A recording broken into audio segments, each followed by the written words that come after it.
What's up, guys? Welcome to another Minifigure Monday.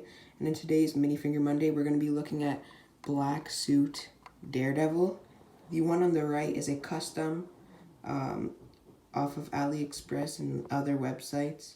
So let's get into this video. So for the head of Daredevil, it's going to be the Star-Lord head with the angry expression.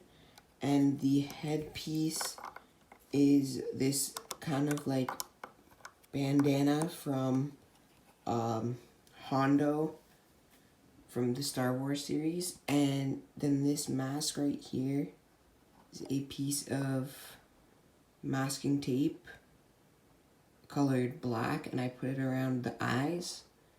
The torso is from a First Order officer turned backwards, and the legs are from an Inferno Trooper.